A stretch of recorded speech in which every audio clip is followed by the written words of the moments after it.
देखिए तो ये भी जो है 2 डिजिट्स वाला क्वेश्चन है जो कल हमने क्लासेस में यहाँ पे स्टडी किया था अच्छे से, बट मैंने क्वेश्चन को थोड़ा सा चेंज किया यहाँ पे, तो आप लोगों का आंसर आ नहीं पा रहा है, जबकि पूरा प्रोसीजर सेम टू सेम है। अब देख लेते हैं कितने दूर तक आप लोगों ने सही बनाया था। देखिए क्या क्वेश्चन में गिवन क्या है, sum of the digits of a 2 digit number is 9। एक 2 डिजिट का नंबर है, उनके डिजिट्स को प्लस करने से 9 आता है। ना हमको यूनिट डिजिट पता है और ना ही हमको पता है टेंस डिजिट। तो हम सपोज़ हम क्या कर लेते हैं कि यूनिट डिजिट जो है, इस क्वेश्चन को मैं यहाँ पे सॉल्व कर रहा हूँ, यूनिट डिजिट को हम सपोज़ कर लेते हैं कि वो क्या है, x है। तो टेंस डिजिट क्या हो जाएगा, यहाँ तक तो आप सब ने आई होप सही किया, 9 - x हो जाएगा। यहाँ से आपको जब दोनों डिजिट्स पता हो तो आप नंबर फॉर्म कर सकते हैं। नंबर फॉर्म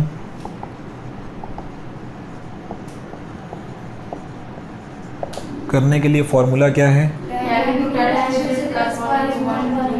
गुड, ये भी आपको फार्मूला अच्छे से याद हो गया, सिंपल सा फार्मूला है, कोई टफ नहीं है। चलिए यहाँ तक भी आप लोग शायद सही प्रोसीड कर रहे थे। 10 into tens digit 9 - x plus 1 into unit digit 1 into x, ये मल्टीप्लाई करेंगे तो 90 माइनस 10x, और ये 1 इंटू x करेंगे तो x आएगा। इसको आगे ये दोनों लाइक टर्म्स हैं, तो ये 90 का ये तो 90 होगा, ये सॉल्व होके -9x। यहाँ तक सही था। भवार्थ तो स्टार्टिंग से ही गलत बना रहा था इस क्वेश्चन को, सीधी सी बात है ना। अब हम लोग क्या करना है, हमको इंटरचेंजिंग द डिजिट्स। इंटरचेंज जब हम करेंगे डिजिट्स को, तो यूनिट वाला डिजिट कहाँ चले जाएगा, टेंस पोजीशन पे, और टेंस वाला डिजिट कहाँ चले जाएगा, यूनिट पोजीशन पे।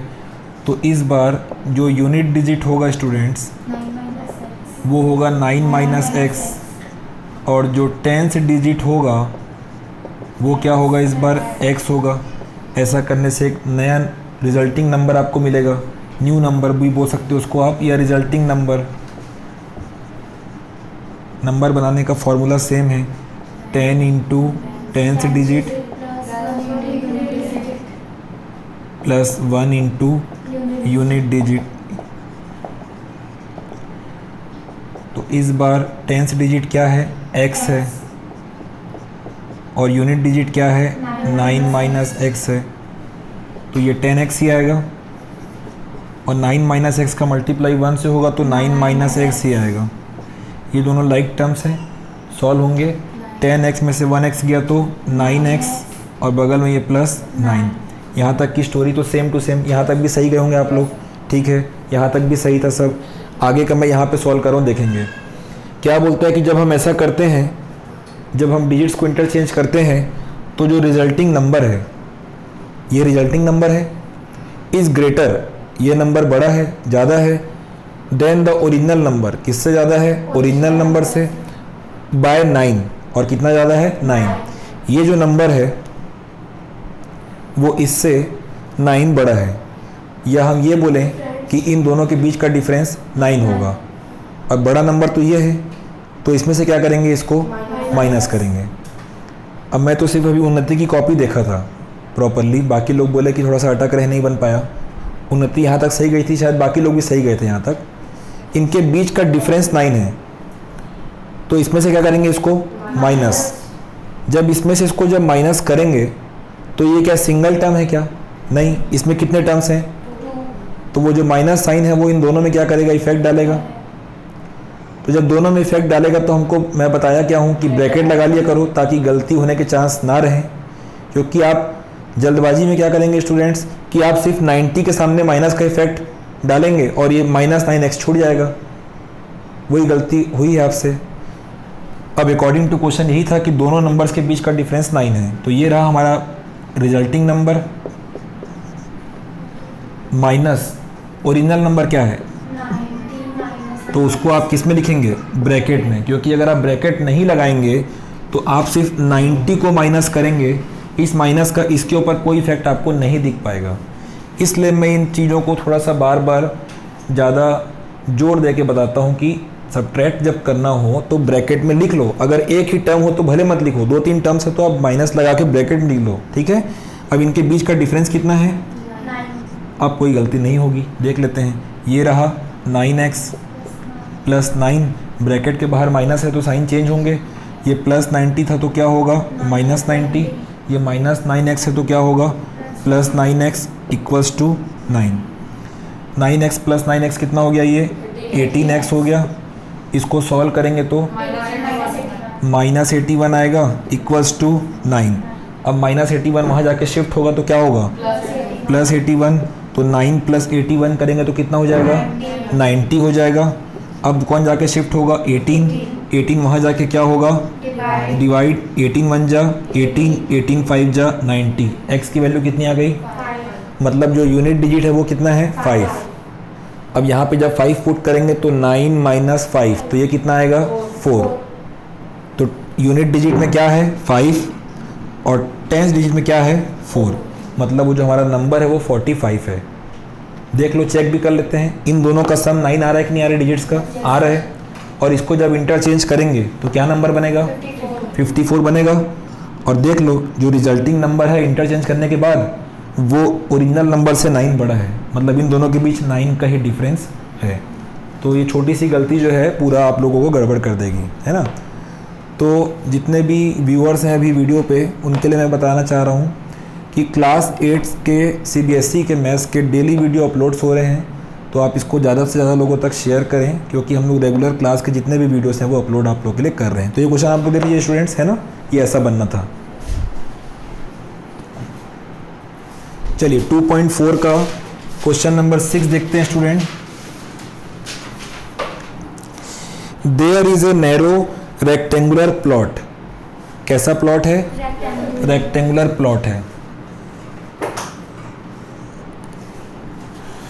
Reserve for a school in Mahuli village, school के लिए एक प्लॉट रिजर्व किया गया है। The length and breadth of the plot are in the ratio 11:4। इस प्लॉट की जो लेंथ और ब्रेड्थ का जो रेशियो है वो कितना है 11:4। और जब रेशियो में गिवन रहता है तो हम उसको x के फॉर्म में लेते हैं, तो लेंथ कितना हो जाएगा 11x और ब्रेड्थ कितना हो जाएगा 4x, ठीक है। So let length of the plot equals to 11x and breadth of the plot is 4x। यहां तक क्लियर है। आगे बढ़ते हैं क्वेश्चन में। एट द रेट ₹100 पर मीटर, पर मीटर मतलब 1 मीटर, पर मीटर मीन्स 1 मीटर, 1 मीटर का जो रेट है वो कितना है 100 रुपीज़ है। It will cost the village panchayat at ₹75,000 to fence the plot. Fence the plot, fencing करना मतलब प्लॉट को घेरना, फेंसिंग करना मतलब उसको चारों तरफ से क्या करना है घेरना है। इस प्लॉट को चारों तरफ से क्या करना है अपने को फेंसिंग करना है, घेरना है। तो उसका जो कॉस्ट पड़ता है वो 75,000 रुपीज़ पड़ता है, ठीक। चलिए देखते हैं, इसको चारों तरफ से हमको फेंसिंग करना है। फेंसिंग करना मतलब घेरना। तो मान लो यहाँ से मैं तार लगाया, तो ये मैंने ये तार लिया, ये तार लगाया, ये तार लगाया, तभी तो मेरा प्लॉट पूरा फेंस होगा। तो कहीं ना कहीं मैं क्या कैलकुलेट कर रहा हूँ, वेरी गुड, मैं इसका क्या कैलकुलेट कर रहा हूँ पेरीमीटर। तो हम ये देख लेते हैं कि इसको फेंसिंग करने के लिए हमको कितना जो है मीटर जो है वायर वो लगेगा, ठीक है ना। ये मीटर में दिया सब सारी चीज़ें, हाँ मीटर है तो इसको भी अपन क्या कर लेते हैं मीटर ही, ठीक है ना। तो let calculate the perimeter of rectangular plot, perimeter of rectangular plot. Perimeter of rectangle का फॉर्मूला क्या होता है, very good, 2 into length plus breadth होता है स्टूडेंट्स। तो ये हो गया 2 इंटू लेंथ कितनी है 11x प्लस ब्रेड्थ कितनी है 4x। पहले ब्रैकेट के टर्म्स ऐड हो जाएंगे क्या, ये कितना आ जाएगा 15x, और 15x का मल्टीप्लाई किससे होगा तो कितना आ जाएगा 30x, कितना आ जाएगा 30x, ठीक है। तो 30x मीटर जो है इसकी क्या है, पेरीमीटर है। और आपको ये बताया गया कि पर मीटर मीन्स 1 मीटर। पर मीटर फेंसिंग का जो कॉस्ट है, 1 मीटर फेंसिंग करने के लिए कितना रुपए लगता है, 100 रुपीज़ लगते हैं ना। लेकिन हमारा प्लॉट तो कितना मीटर हमको फेंस करना है, 30x मीटर। तो 30x मीटर का कॉस्ट क्या होगा, ज़्यादा आएगा कम आएगा, भाई 1 मीटर को फेंस करने का कॉस्ट इतना रुपीज़ है, और आपको कितने मीटर को फेंस करना है। So cost of fencing 30x metre plot, आपको इतने मीटर प्लॉट को क्या करना है, फेंस करना है। तो क्या करते हैं, ज़्यादा के लिए आप क्या करेंगे, मल्टीप्लाई। तो उसका कॉस्ट आएगा, दोनों क्या करेंगे, मल्टीप्लाई 30x इंटू 100। और हमको क्वेश्चन में ये बता दिया गया है कि इसको फेंस करने का ही जो कॉस्ट आ रहा है टोटल, वो कितना आ रहा है, मतलब ये जो वैल्यू होगी वो 75,000 के इक्वल होगी। स्टूडेंट्स समझ में आ रहा है बाबा, ये 1 मीटर का कॉस्ट इतना था और हमने इतने मीटर को फेंस किया, तो इसका टोटल कॉस्ट ये है। और यही कॉस्ट हमको बता दिया गया है कि इसको पूरा फेंस करने का जो कॉस्ट है वो क्वेश्चन के अकॉर्डिंग कितना आता है, 75,000। मतलब ये जो वैल्यू है 30x इंटू 100, ये जो वैल्यू है, जो कॉस्ट है, वो किसके इक्वल है, 75,000 के इक्वल है। अब सिंपली हमको बस क्या करना है, x की वैल्यू फाइंड करनी है। पहले हम किसको ट्रांसफ़र कर देते हैं, 100 को चलो वहाँ ट्रांसफ़र कर देते हैं। तो 100 वहाँ जाके क्या हो गया, डिवाइड हो गया। आप चाहते हो तो दोनों को पहले मल्टीप्लाई भी कर सकते थे, कोई प्रॉब्लम नहीं है, तब भी आंसर सेम आएगा। अब ये क्या हो गया, 00 कैंसिल आउट हो गया, तो ये क्या बचा, 30x इक्वल्स टू ये क्या, यहाँ क्या लेफ्ट है, 750। अब इस 30 को यहाँ लाके क्या कर दीजिए आप, डिवाइड कर दीजिए। तो ये देखिए 0 और 0 फिर से क्या हो गया, कैंसिल। 3 1 जा 3, 3 2 जा 6, रिमाइंडर बचा 1, बन गया 15, 3 5 जा 15। x की वैल्यू कितनी आ गई, x की वैल्यू आ गई 25। तो आपको बताना था कि प्लॉट की लेंथ और ब्रिड्थ क्या क्या है। तो लेंथ हमने कितना सपोज किया था, लेंथ हमने लिया था 11x, इसका मतलब कि 11 का मल्टीप्लाई है x के साथ, और x की वैल्यू क्या है 25। 11 5 जा 55, कैरी आया 5, 11 2 जा प्लस 5 27। तो प्लॉट की जो लेंथ है वो है 275 मीटर। और वैसे ही आप क्या निकाल लेंगे, आप ब्रिड्थ निकाल लेंगे। क्या निकाल लेंगे, ब्रिड्थ। तो ब्रिड्थ आपने क्या सपोज किया था, 4x। तो 4 इंटू x, और x की वैल्यू कितनी है 25, 25 4 जा 100। तो ब्रिड्थ हो गई उस प्लॉट की 100 मीटर। काफ़ी सिंपल है, वेरी सिंपल क्वेश्चन, ठीक है ना। अच्छे से प्रैक्टिस कर लेना, अगर मैं कल टेस्ट लिया भी तो आप लोग से बन जाना चाहिए। चलिए देखिए क्वेश्चन नंबर 7 देखिए इसका, सॉरी क्वेश्चन नंबर 8 देखिए पहले। Half of a herd of deer are grazing in the field. Herd मतलब क्या होता है, हर्ड मतलब क्या होता है, झुंड। हर्ड मतलब क्या होता है, झुंड। डियर्स हैं, हिरण लोग हैं जो कि खेत में जो है घास वगैरह चर रहे हैं, ठीक है ना। तो half of a herd of deer are grazing in the field, आधे जो हिरण हैं वो फील्ड में ग्रेजिंग कर रहे हैं। And 3/4 of the remaining are, और बचे हुए के 3/4 जो हिरण हैं आर प्लेइंग नियर बाई, वो पास में क्या कर रहे हैं, खेल रहे हैं। The rest 9 are drinking water from the pond, और जो 9 बच गए बाकी, उन लोग क्या कर रहे हैं, पानी पी रहे हैं पॉन्ड में। Find the number of deer in the heard, तो आपको बताना है कि झुंड में टोटल जो है कितने हिरण थे। तो हमको वही मालूम नहीं है कितने हिरण थे, तो हम लोग वहीं से स्टार्ट करेंगे। तो let number of deer in herd equals to x। Total कितने डियर्स थे, x। उसमें से कौन कौन क्या क्या कर रहे थे अपन देखते जाते हैं। Half of a herd of deer are grazing, आधे हिरण क्या कर रहे थे, ग्रेजिंग कर रहे थे। तो deer grazing in the field, field में हाफ, आधे हिरण जो है ग्रेजिंग कर रहे थे, तो कितने हो जाएंगे? हाफ। तो हाफ मतलब, वेरी गुड, 1/2x। हाफ मतलब किसी का हाफ करना मतलब उसको 2 से डिवाइड कर देना। तो टोटल इतने हिरण थे, तो उसके हाफ मतलब इतने जो हैं वो क्या कर रहे थे? ग्रेजिंग कर रहे थे, है ना, फील्ड में। और and 3/4 of the remaining are playing nearby, और बचे हुए में से 3/4 जो डियर थे वो क्या कर रहे थे? खेल रहे थे।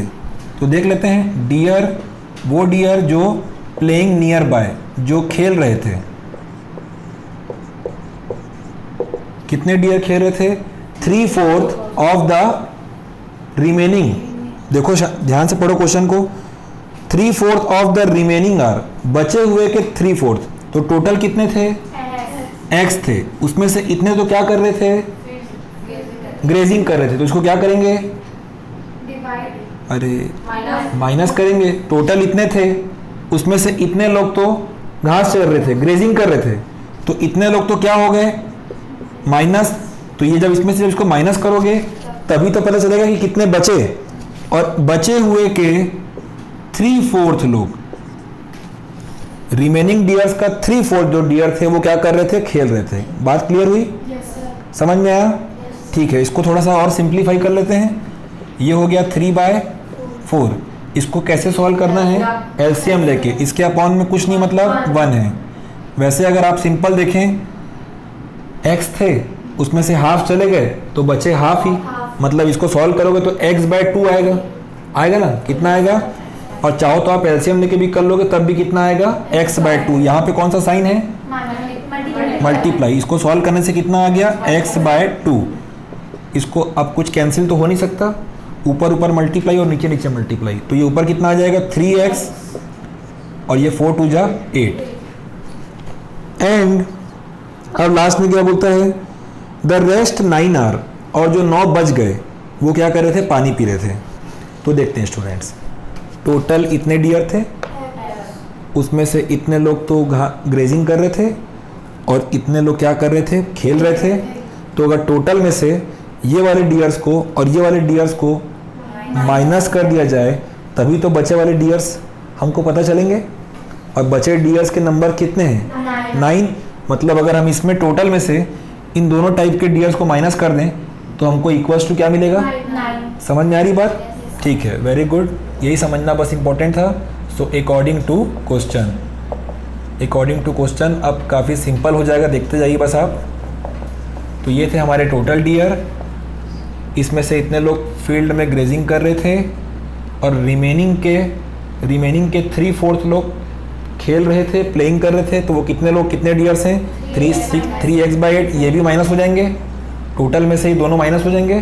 तो अब जो रिमेनिंग डियर है वो इक्वल्स टू 9। क्लियर हुआ ये? ठीक, बस क्वेश्चन रीड करो, उसके हिसाब से अपना इक्वेशन बनाइए। इसके अपॉन में कुछ नहीं मतलब। अब इसको कैसे सॉल्व करना है? एलसीएम। एलसीएम कितना आएगा?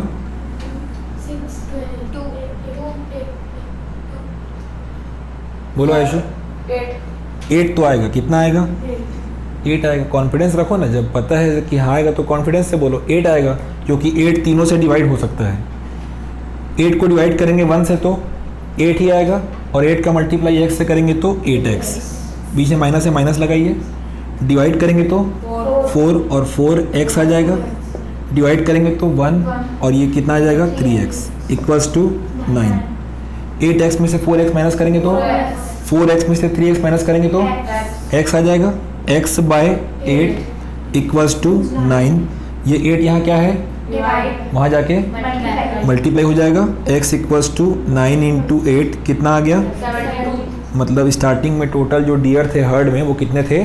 72। ठीक आया समझ में?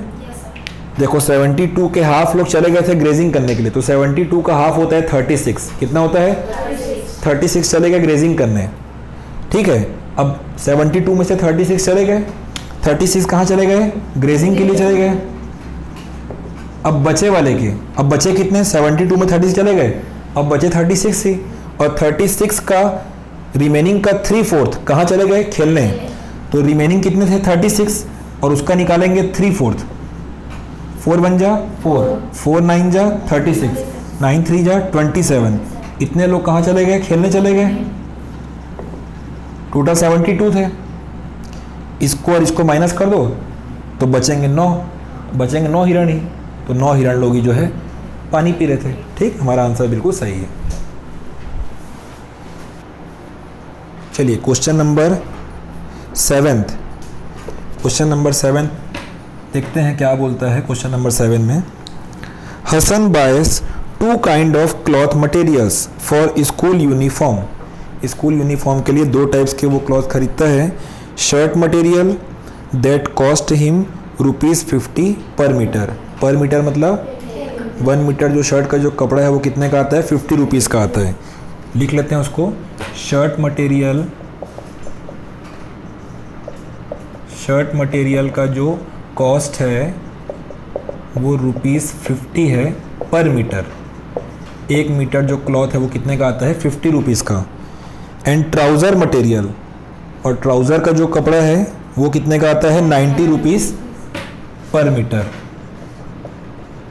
ट्राउज़र मटेरियल जो है उसका जो कॉस्ट है स्टूडेंट वो कितना है? 90 रुपीज़ पर metre.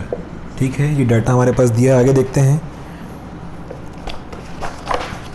For every 3 metres of the shirt material he buys 2 metre of the trouser material. ये लाइन को समझे पहले क्या बोल रहा है। अगर वो शर्ट का जो कपड़ा है अगर 3 मीटर परचेस करेगा तो ट्राउज़र वो 2 मीटर परचेस करेगा। मैं इसको यहाँ पे समझा रहा हूँ। अगर वो 3 मीटर कपड़ा खरीदेगा किसके लिए? शर्ट के लिए, तो 2 मीटर मटेरियल वो किसके लिए लेगा? ट्राउज़र के लिए लेगा। अब जरा एक बात बताइए, अगर वो 6 मीटर शर्ट का कपड़ा लेगा तो ट्राउज़र के लिए कितना लेगा?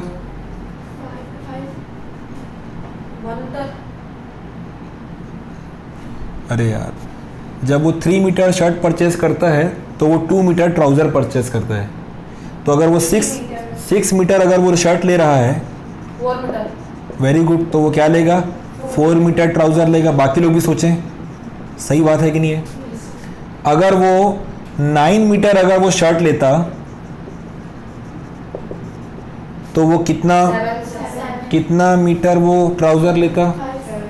क्या तुम लोग का दिमाग नहीं लगा रहे हो? हाँ, 6 लेता। Very good. कितना लेता? 6 मीटर वो लेता ट्राउज़र। समझ पाए बात को? समझ पाए यहाँ तक बात को? भाई 3 मीटर शर्ट लिया था पहले, तो 2 मीटर ट्राउज़र लिया। शर्ट को जब डबल लिया 6 मीटर, तो उसके हिसाब से ट्राउज़र डबल लिया, है ना। इसको अगर 3 टाइम्स लिया तो इसको भी 3 टाइम्स लिया। आ रही बात समझ में?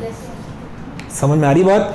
उसने ये नहीं बोला है क्वेश्चन में कि वो 3 मीटर ही शर्ट खरीदता है, ऐसा नहीं बोला है। उसने कहा है for every 3 metre of shirt. अगर वो 3 मीटर शर्ट का कपड़ा लेगा तो वो 2 मीटर ट्राउज़र का कपड़ा लेगा।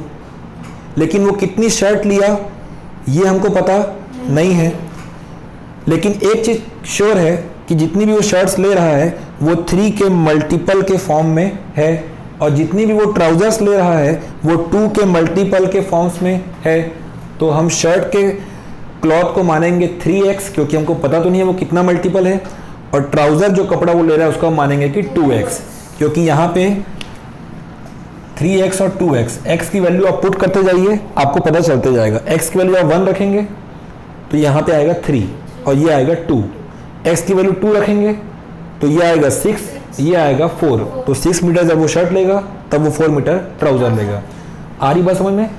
ये काफ़ी डिटेल में आप लोगों को समझा दिया हूँ मैं। क्लियर हो गया कॉन्सेप्ट ये? So let he buys 3x metre shirt. मान लेते हैं कि वो इतनी मीटर क्या खरीदेगा? शर्ट परचेस करेगा। सो ट्राउज़र कितनी मीटर परचेस करेगा? 2x मीटर मटेरियल वो किसका लेगा? ट्राउज़र का लेगा। ये हो गया ट्राउज़र। यहाँ तक क्लियर? ठीक है, आगे देखते हैं क्या बोल रहे हैं आप। देखिए क्या बोल रहा है आगे, ही सेल्स द मटेरियल्स, ये खरीद के लाया था अपनी दुकान के लिए, अब इसको बेचना है।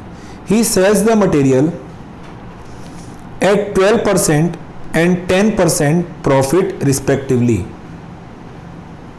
तो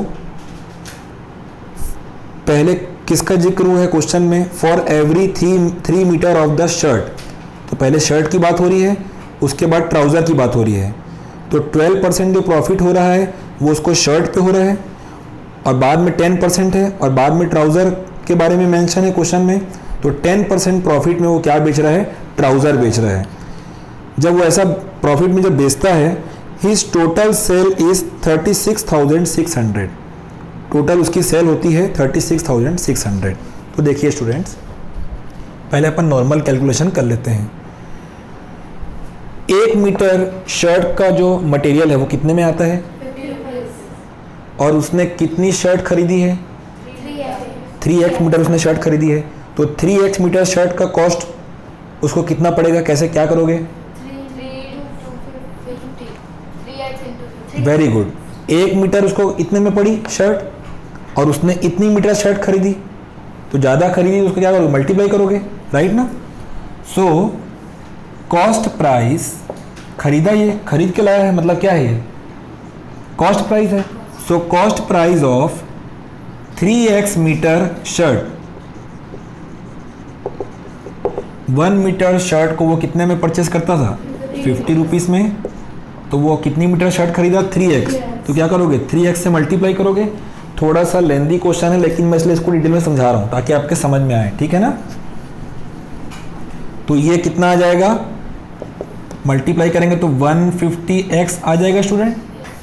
वैसे ही कॉस्ट प्राइस किसका निकाल लेंगे, ट्राउज़र का, और वो कितनी ट्राउज़र खरीद के लाया था, 2x मीटर,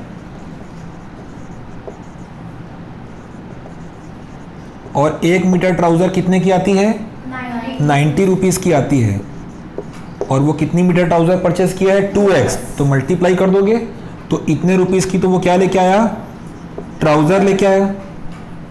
अब इसमें इसको प्रॉफिट हुआ, इतने में खरीद के लाया और उसको प्रॉफिट में बेचा। कितने कितने प्रॉफिट में बेचा, हाँ, तो पहले मेंशन हुआ था शर्ट के बारे में, शर्ट को बेचा 12% प्रॉफिट में। प्रॉफिट निकालना है कि उसको कितने रुपीस का क्या हुआ, प्रॉफिट। 12% ऑफ, प्रॉफिट या लॉस हमेशा किस पे कैलकुलेट करते हैं, सीपी पे।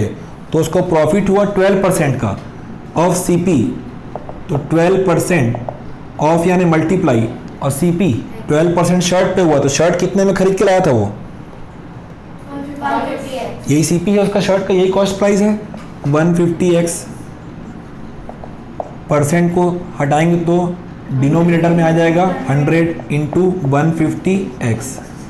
0 0 क्या हो गया, कैंसिल आउट, 5 2 जा 10, 5 3 जा 15, 2 1 जा 2, 2 6 जा 12, कितना आ गया 6 इंटू 3x, कितना आ गया 18x। इतने का तो उसको क्या हुआ, प्रॉफिट हुआ। तो वो बेचा कितने में, selling price, selling price of shirt. बेचने वाला रेट कैसे निकालोगे, जितने में खरीद के लाया वो, और उसमें प्रॉफिट को क्या करोगे, माइनस करोगे। अगर मैं 50 रुपए की शर्ट खरीद के लाया और मैं 10 रुपए का प्रॉफिट कमा के उसमें बेच दिया, तो मतलब मैं 60 रुपीज़ में बेचा ना, दोनों को क्या किए, प्लस। तो वैसे ही ये खरीद के कितने में लाया था शर्ट को, इतने में खरीद के लाया था ये, और कितने प्रॉफिट में बेच दिया, मतलब ये शर्ट को दोनों को ऐड कर दो, 168x रुपीज़ में बेच दिया। ये तो आ गया शर्ट का सेलिंग प्राइस। वैसे ही अपन क्या करेंगे अब, ट्राउज़र का सेलिंग प्राइस। तो ट्राउज़र के लिए भी पहले प्रॉफिट निकालना पड़ेगा। इसमें 12% प्रॉफिट हुआ था और ट्राउज़र में 10%, तो 10% ऑफ सीपी। परसेंट को जब हटाएंगे तो अपॉन में क्या आएगा, 100 ऑफ यानी मल्टीप्लाई, और ट्राउज़र को खरीद के कितने में लाया था, 180x में। ठीक है, 00 ये 0 क्या हो गया, कैंसिल, तो ये क्या हो गया 18x हो गया, 18x ये। चलिए अब इसका भी क्या निकाल लेते हैं, सेलिंग प्राइस निकाल लेते हैं। इसका भी क्या निकाल लेते हैं, सेलिंग प्राइस निकाले थे। चलिए कुछ गलत हो रहा है क्या, ऐसा लग रहा है मेरे को, देखते हैं। सेलिंग प्राइस, तो सेलिंग प्राइस कैसे निकालेंगे, कॉस्ट प्राइस में प्रॉफिट को प्लस करके। खरीद के कितने में लाया था ट्राउजर को, 180x में खरीद के लाया था, प्लस 18x का क्या हुआ, इसको प्रॉफिट हुआ 198x। क्वेश्चन कुछ गड़बड़ हो गया है, एक सेकंड देखने दो, मेरे को ऐसा लग रहा है कि ये कुछ गलत जा रहा है। For every 3 meter of the shirt material he buys 2 meter of the trouser material, he sells the material 12%, मतलब शर्ट को वो 12% प्रॉफिट में बेचा। कहाँ गया भाई, शर्ट कितना परचेस किया था वो, 3x मीटर, तो 53 जा 150x, और इसको 12% प्रॉफिट में वो बेच रहा है। कैलकुलेशन यहाँ पे 5 2 जा 5 3 जा 2 6 जा, यहाँ तक सब सही है। और ये शर्ट को इतने परचेज कराया था, ठीक है, ये भी राइट है। 10% ऑफ CP, 10% ऑफ ट्राउज़र को 90 रुपीज़ में ख़रीदता है। 2x मीटर ट्राउज़र वो ख़रीदा था, 3 मीटर जब वो शर्ट लेता है तो 2 मीटर ट्राउज़र लेता है, ठीक है। तो ये आ गया इसका 10% 18x, ये भी सही है। सेलिंग प्राइस ऑफ ट्राउज़र आ गया 198x, ठीक है। चलिए आगे बढ़ते हैं, देखते हैं। अब दोनों को मिला के वो सेल किया, टोटल सेल उसकी कितने की हुई, 36,600। तो इन दोनों को प्लस कर देंगे, तभी तो हमको क्या पता चलेगा, सेलिंग प्राइस पता चलेगा टोटल, है ना।